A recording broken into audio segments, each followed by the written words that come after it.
Cold open. Interior classroom day.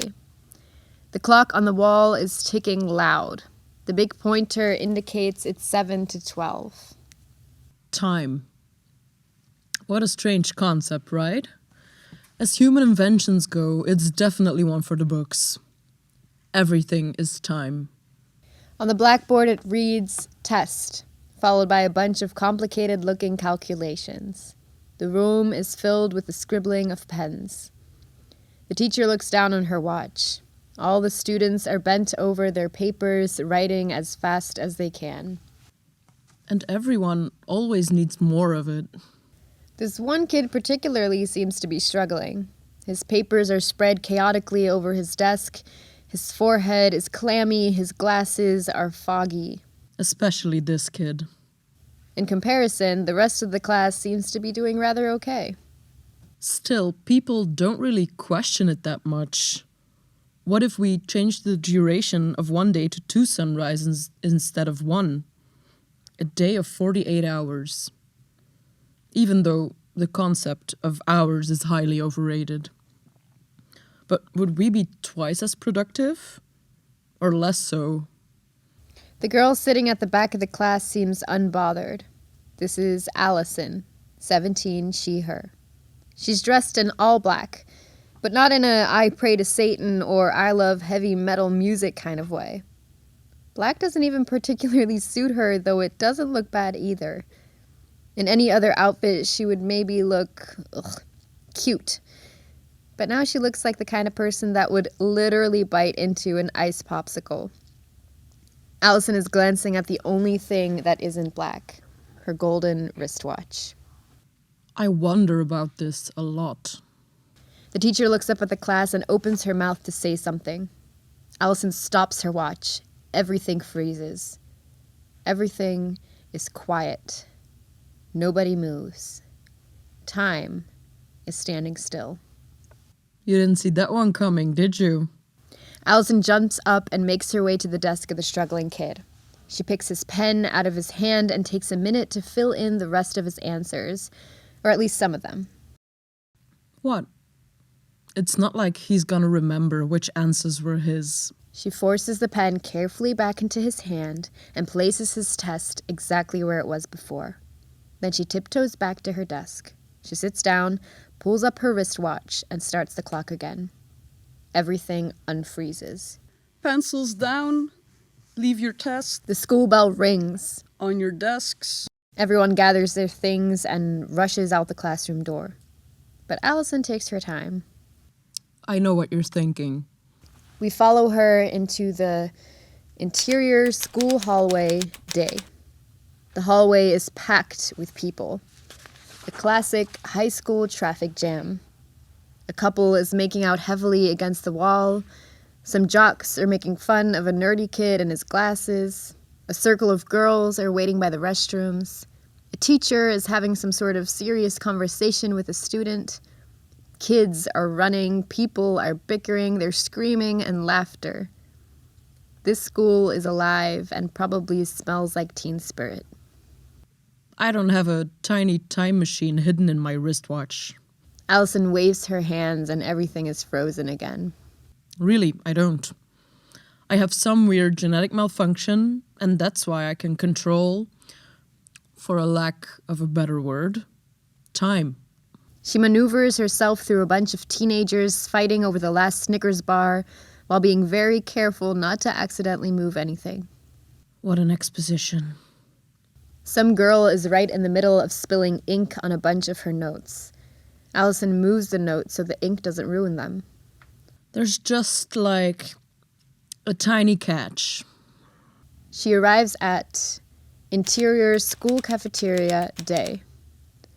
There's a long line of people to get food. Allison lets out a big sigh and joins the end of the line. She starts her watch again. I am not allowed to use my powers for my own personal gain. Because karma is a bitch. Or something. Act 1. Interior school cafeteria day.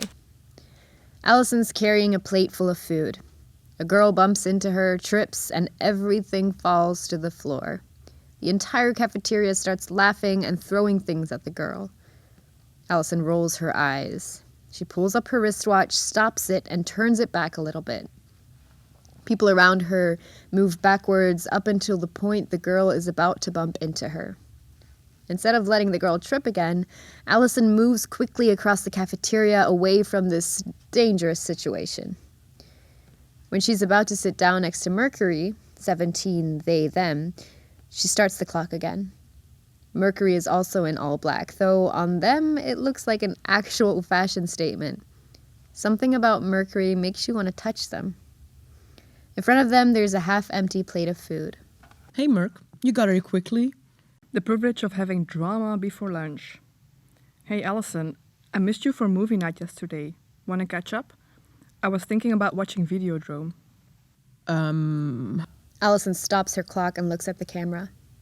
She's about to say something, but is lost for words. Cut to interior Merkury's bedroom, night. Allison and Merkury are sitting in front of their bed, staring at the screen, binging snacks. The entire bedroom floor is messy with clothes, bags of chips. Allison is wearing sushi-printed pajamas, and Merkury is hanging out in a dark purple onesie. FYI, this isn't me turning back time. Just a good old-fashioned flashback. All of a sudden, Merkury takes the remote control and stops the video. I have to pee. So go pee. Merkury, hurry! I need to know what happens. Okay. What's that? They lean forward towards Allison, and at once they're a lot closer than Allison was expecting. They're so close that Allison can actually count their eyelashes. As a force of habit, when faced with an unexpected situation, Allison freezes time. Merkury's face hangs still in front of hers. Their hand is almost stroking her hair. Their lips are incredibly close. Too close. Allison bites her lip and takes a deep breath. Unfreeze. Merkury pulls an entire chip from her hair. That is disgusting. Merkury eats the potato chip, jumps up, and leaves the room. Allison starts pacing uncontrollably, then all of a sudden she comes to a halt and puts her hand over her heart. Fuck. Interior school cafeteria, day. Yeah. She unfreezes time. I can't. I have something. Come on, that's 3 movie nights in a row. You have to see Videodrome. It has Debbie Harry in it. You love Debbie Harry. You literally wrote a love song for her when we were 9, remember? I had to be your backup singer. Maybe, okay? Ronald, 17, he, him, sits down at their table in front of them. His tray has nothing but a milk carton on it. Ronald is all but invisible. The colors of his clothes are washed out and he's wearing a muddy brown cap.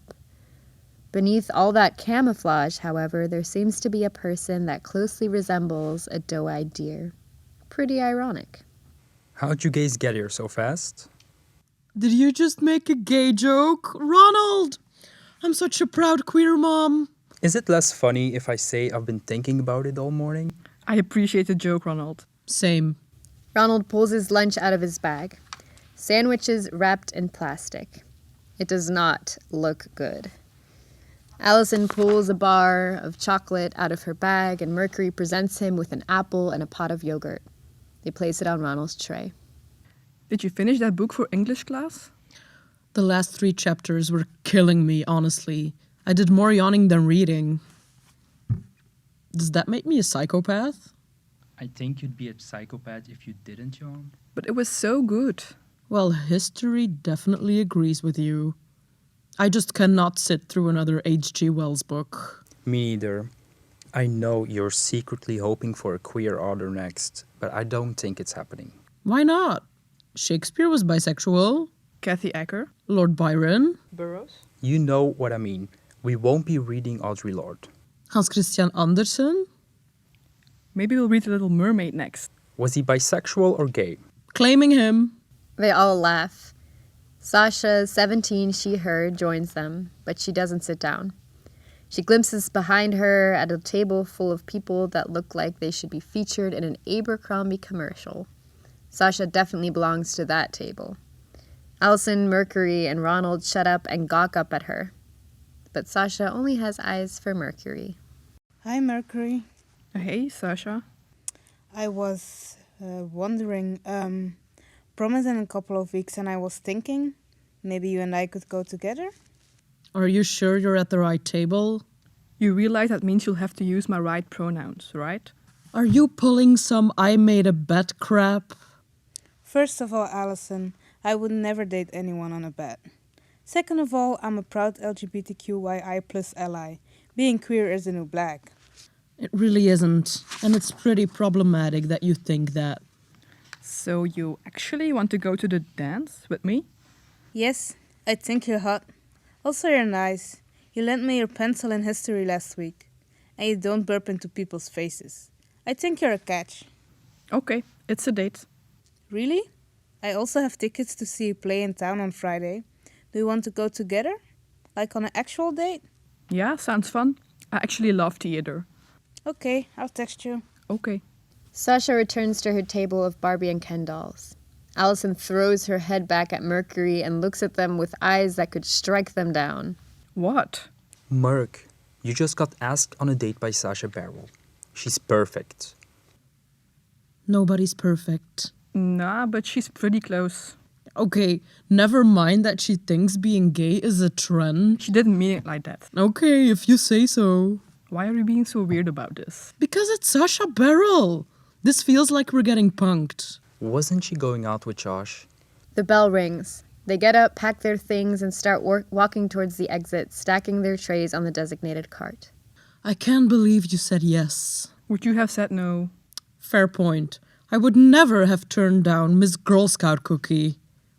Oh my god. I'm gonna be able to make so many jokes out of this. Merkury starts laughing, which brings a smile back to Allison's face. They leave the cafeteria together. They walk into interior hallway day. Everyone, loads of students, is making their way to their next class. Maddie, 17, he, him, who looks like he's Charles Manson's rich offspring, runs into Ronald on purpose. He hits him with just the right amount of strength to do some emotional damage and laughs. He ignores Ronald's surprised reaction and keeps walking. Hey! Ignore him. I'm okay. Ronald fast walks away from them, his head down, pulling his cap over his eyes. Merkury shrugs and puts their hand on Allison's upper back as if to calm her. Allison smiles awkwardly and quickly moves away from Merkury's hand, hiding the fact that her face has gone red. Cut to interior English class day. A soft midday light is coming through the half-open blinds. It creates a perfect atmosphere to talk about long-dead poets. Ronald, Merkury, and Allison are respectively sitting behind each other. They're the closest to the windows. And of course, what Elizabeth Barrett Browning is especially expressing with this poem is the love she felt for her husband, Robert Browning. Does anyone want to read the poem? Nobody moves. It's almost as if Allison has frozen time, but she hasn't, just to be clear. Ronald, can you read the poem for us, please? How do I love thee? Stand up, boy, loud and clear. Ronald stands up behind his desk.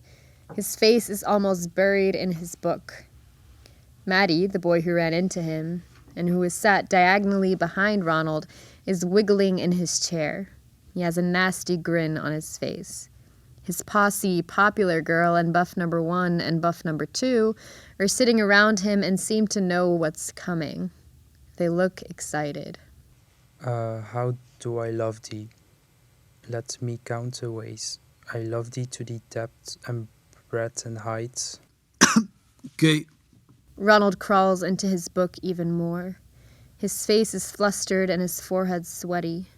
My soul can reach when feeling out of sight. Merkury, did he write this for you? Ronald, did you write this for your boyfriend?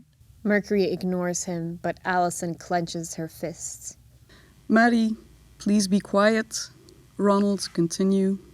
For the end of being and ideal grace, I love thee to the level of every days. Did he say gays? Allison turns around, her face full of disgust and her eyes spitting fire. Matt, you're not being funny. Homophobia isn't cool anymore. Get with the program.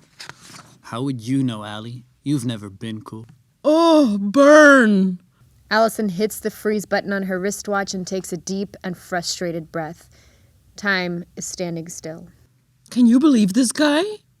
He is making it very hard to not just punch him in the face. But of course, I can't. That would be selfish, right? Allison unfreezes time by starting her clock again. Ronald sits down. Allison, Maddie, one more peep and you are both getting detention. Ronald, the poem. Ronald pulls his cap over his head.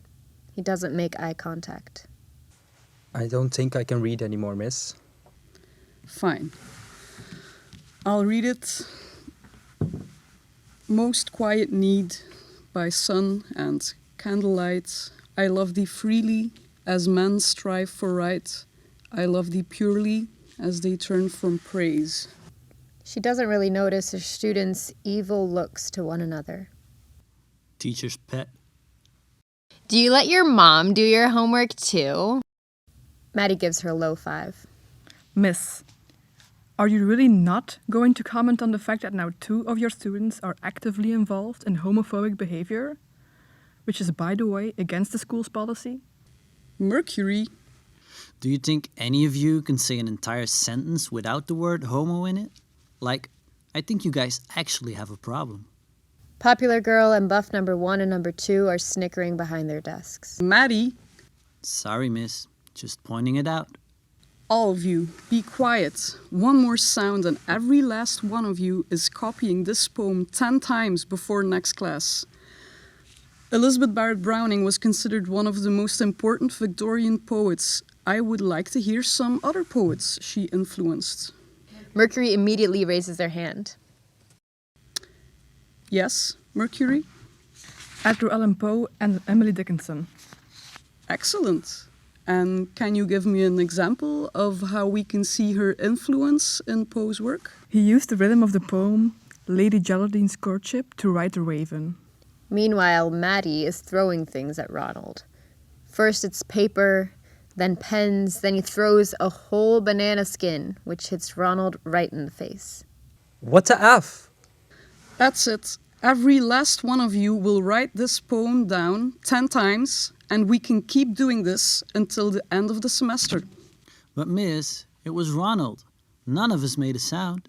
Because you keep picking on me. You wish. Both of you, detention. But miss... The school bell rings. Ronald picks up his stuff and leaves the classroom as fast as he can. Allison and Merkury hurry after him. Cut to interior hallway day. People are filling the school hallway. Allison tries to make her way through the crowd to catch up with Ronald. Ron, wait up. Allison, hold on. Maddie comes after Ronald as well and manages to get between Allison and Merkury. He smashes him against the wall. Stupid twerp. You're going to go in there and own up to the fact that you should be in detention. Not me. I'm not. Leave him alone.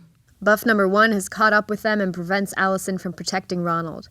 Buff number 2 takes Ronald's backpack when Maddie gives it to him and throws the contents all over the floor.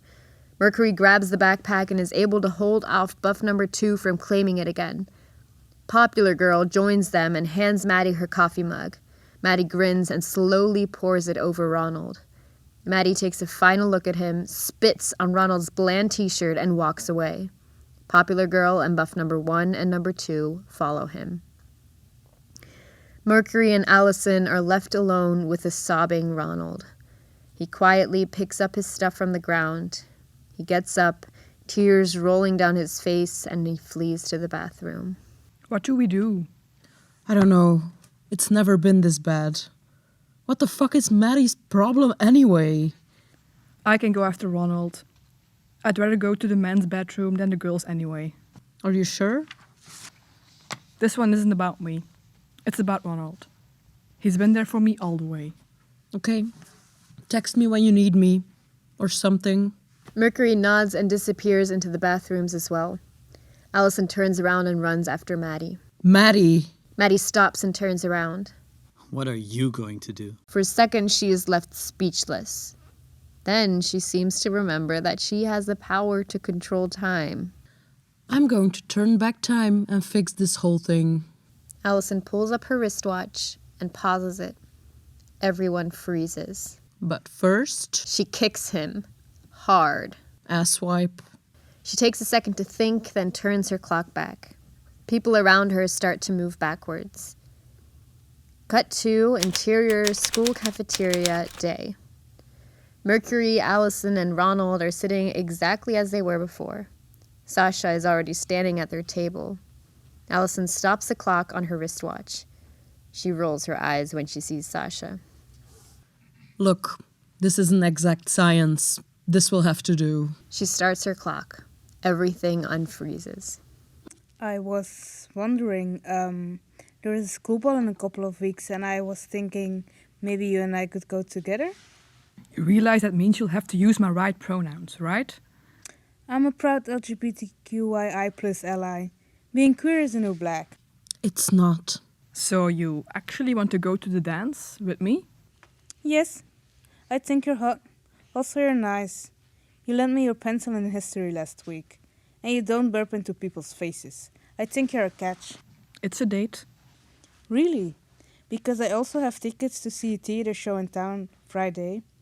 Do you want to go together? On an actual date? Yes, I love theater. I'll text you. Sounds good. Sasha returns to her table of Barbie and Ken dolls. Merk, you just got asked on a date by Sasha Barrel. She's perfect. You were both there when she said being gay is a trend, right? She didn't mean it like that. Are you okay with me going to the dance with her? Why wouldn't I be? Because we were going to go to the dance together, the three of us. But it's Sasha Barrel. Wasn't she going out with Josh? The bell rings. They get up, pack their things, and start walking towards the exit, putting away their trays on the designated cart. I don't mind. I want you to be happy. And if that means going out with Sasha, then I got no problem with her. Thank you. But it's just a date. And hell is just a sauna. Oh my god, we could watch 10 Things I Hate About You tonight. Not tonight, okay? Rain check for tomorrow? Deal. They walk out of the cafeteria together. Cut to interior hallway day. As before, everyone, loads of students, is making their way to their next class. Maddie runs into Ronald on purpose and ignores him. Fucking douchebag! It's okay. He's just a jackass. Ronald pulls his cap over his eyes and hastily makes his way through the crowd. Wow. I feel like I'm having a deja vu. Can you feel like you're having a deja vu, or is it simply having a deja vu? You are smarter than you look, Miss Mignon.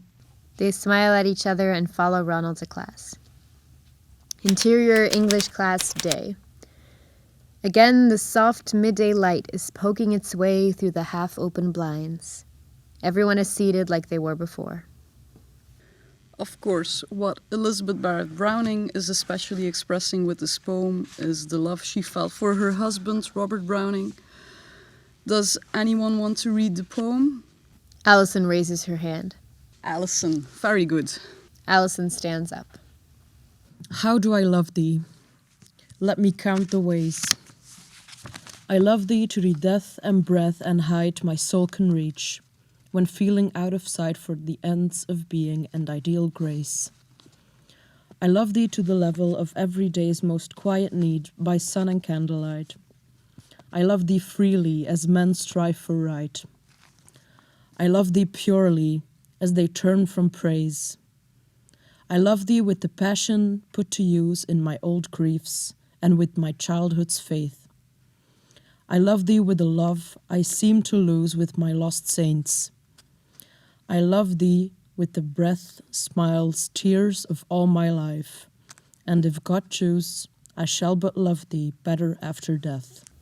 While reading the poem, Maddie and his crew try to distract her by throwing balls of paper at her.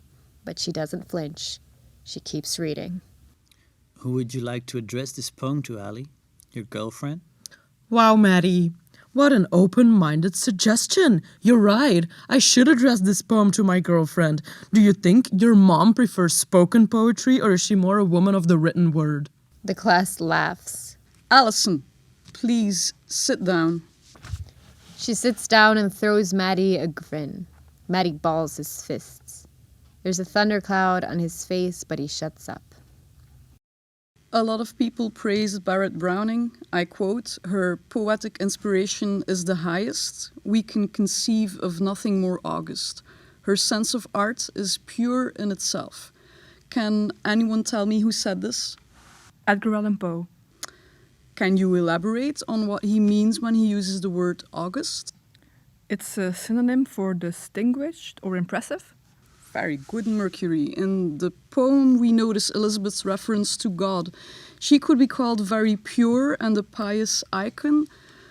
Christianity was very important to her. Maddie raises his hand. Do you think this woman would be okay with the fact that a lesbian just read her poem? Aren't Christians against the gays? Do you think you could ask a more pointless question? Allison takes her wristwatch, stops time, and sighs. Do you think it would be considered personal gain if I went back in time and stopped his parents from ever meeting each other? She rolls her eyes, shakes her head, and starts her clock again. Everyone unfreezes. Maddie shrugs his shoulders and turns his face towards his book. Cut to interior hallway day. Merkury, Ronald, and Allison are leaving the classroom. Maddie makes his way through the people in the hallway to stop them from getting too far. His crew is on his tail. Hey, Allison, do you think you can just talk to me like that and I would just let it go? Maddie, we don't think this is a Disney movie. We know you have a weird obsession with gay people. You cannot let it go. If you want to get closer to us, all you have to do is ask. We're a safe space. Maddie clenches his fist, throws Merkury against the wall, and is about to punch them. You disgust me. Yet, here we are. Maddie's fist moves towards Merkury's face, but everything seems to be in slow motion. Allison has her watch up.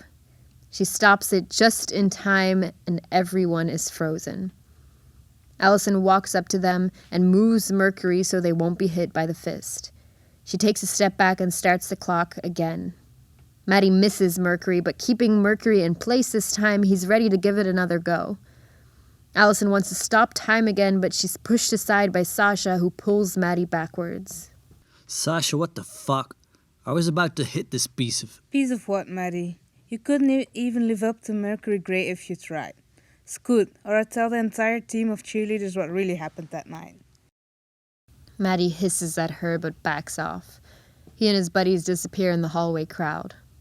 Thanks, Sasha. I'm forever grateful. Just make sure you don't stand me up on Friday. I would never. Cut to exterior street day. Merkury and Allison are walking alongside each other. Merkury has a smile on their face that could cure cancer, and Allison looks like she's the embodiment of that disease. She really likes me, I think. She wouldn't have done that otherwise, would she? Nah, she's cool. Sasha Barrett is cool. Who would have thought? No other girl ever defended me like that. I might have a crush on her now. Are you alright? Do you think Ronald's gonna be okay? In general? Of course he is. He's got us, right? I just worry about him. Do you remember when we were at the lake and he ate that whole bag of gummy bears just to make me laugh? He threw up the rainbow. Glitter included. I loved him so much, I asked my mom to adopt him as well. Really? They said it doesn't work that way. Remember our camping trip in your backyard? Do I? My brother still won't shut up about it. I can't believe you used to like him. I was 11. And your brother was hot. He still is. We sit, this is it, The coolest song you ever heard. From a bunch of friends who will never meet their end. They stick together, make amends. They laugh and both have a sparkle in their eyes. All of a sudden, Merkury stops walking. They look at each other for a while without saying a word, as if they are searching for something in the face of the other, or waiting for something to be said. I'll see you tomorrow. Don't worry too much about Ronald, okay? Yeah. See you. Merkury opens the gate of the house they stopped at, walks towards the house, and enters. Allison is left alone, and she sighs. Cut to interior Allison house day. Allison opens the door with a big gesture and throws her backpack onto the floor. She sighs again. Cut to interior Allison house kitchen day. She enters the kitchen and goes straight to the fridge, which she opens and uses to bury her head in. Out of nowhere, her mom, Catherine, 45, she, her, appears. I take it you had a bad day? The worst. Wanna order pizza? Are you gonna be here to eat it with me? Honey, I left a note. I think it said you are disappointing parents. I hate my life. Please give me money so I can buy love. You want to talk about it? Allison shakes her head. Sacha Bareil asked Merkury out on a date and they said yes. Why don't you tell them how you feel? 'Cause it's Merkury. I can't do that. It would ruin everything. And I don't want to talk about it. Have you found your, what was it, ancient emperor yet? The dig is going great. You can join us if you want. No thanks. Do you want me to order extra pizza so you have something to eat when you get home? You are the best daughter in the world, and I love you. She hugs Allison intensely, but is gone as suddenly as she appeared. Allison sighs even harder. Cut to interior Allison bedroom night. Allison is on her bed. Her computer is on. Books are spread out across the room. From the open pizza box, it's clear she has devoured half a pizza already. She's on her phone. On screen, U-Haul ads, this is a popular queer dating app, are being scrolled through. On screen, a U-Haul inbox message appears. Your ad made me laugh so hard, I snorted out my soda at work, and my boss made me clean it up under his supervision. That's tough. I really liked her ad too. Richard's private school, huh? Putting the prep back in preppy. What are you doing? I'm supposed to be studying for a test. But you're on U-Haul because bored? Something like that. A broken heart. Only real cure, ice cream. You know what, Cas01, I think that might just be the thing. Cut to interior night shop night. Allison enters, heads straight for the freezers, and tries to figure out what flavor she wants. Vegan Ben & Jerry peanut butter cookies, or fudge brownie, or cookie dough? Is that even a question, though? Always pick peanut butter cookies, trust me. Right when she's made her decision, don't worry, she picked the right one, Maddie and his crew enter. She hides between the milk and the cookies and tries to be inconspicuous. The bullies don't even notice her. They seem to be occupied with something more exciting. They're stuffing their pockets with chocolate bars and Coke cans. They giggle like a bunch of 10-year-olds when they move towards the counter. Before they get there, though, Allison pulls up her wristwatch and stops time. Maddie and his crew are completely frozen. She empties out their pockets and puts some of the bars in the front pocket of Maddie's t-shirt, making sure they stick out a bit. When Allison is close to done, Cassie, 17, she, her, the girl behind the counter, looks up from her magazine and smiles in weird amazement at Allison, who's unaware of being watched. Cassie looks like she's invincible. Not because of a doesn't-give-a-fuck attitude. In fact, she raised the exact opposite. Cassie resembles a warm Sunday afternoon, an authentic, friendly, and cozy vibe that is not to be messed with on any occasion. Allison unfreezes time, and Maddie and his friends continue their way to the counter, oblivious to the changes that were made. Maddie puts one bag of chips, which he was carrying in his hand already, on the counter. What about the rest? What rest? Let's see. She leans over the counter and pulls the chocolate bars out of the pocket. Anything else I should know about? Maddie is surprised and instinctively puts his hand in his other pockets to feel for his loot, but it's gone. He gives her a nervous smile and pays her. As soon as he and his crew are outside of the shop, we hear him yelling stuff at the others. Allison approaches the counter with a satisfied smile. Cassie throws her curious looks. She starts scanning Allison's items. So, are you naturally sleight of hand, or...? I just really dislike them, I guess. Serves him right, though. You go to high school with him? Yes, unfortunately. You go to Richards? Putting the prep back in preppy. You are literally the second person who has told me that joke today. You are literally the second person I have made a joke to today. Oh my god. Weird question. Are you Cass01? Weird answer. Are you Ellie? The queer world is a small world. Wow. Hi. You are very beautiful. Thank you. So are you.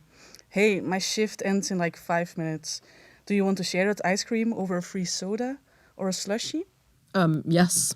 I would love that. Cut to exterior night shop night. Allison and Cassie are sitting on top of Cassie's car. They both have a spoon for the ice cream they're sharing. A broken heart. Want to talk about it? Not really. Thank you for the ice cream suggestion, though. You're more than welcome.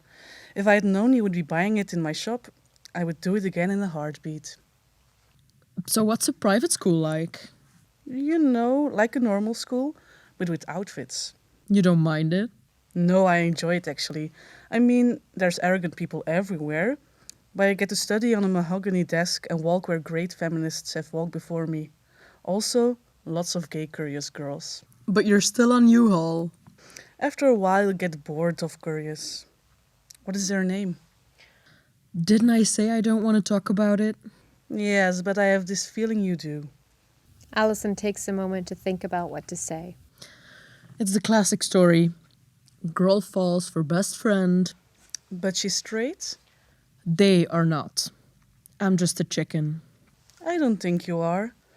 Love is hard and friendship is, well, it's flexible. What's the word? Resilient.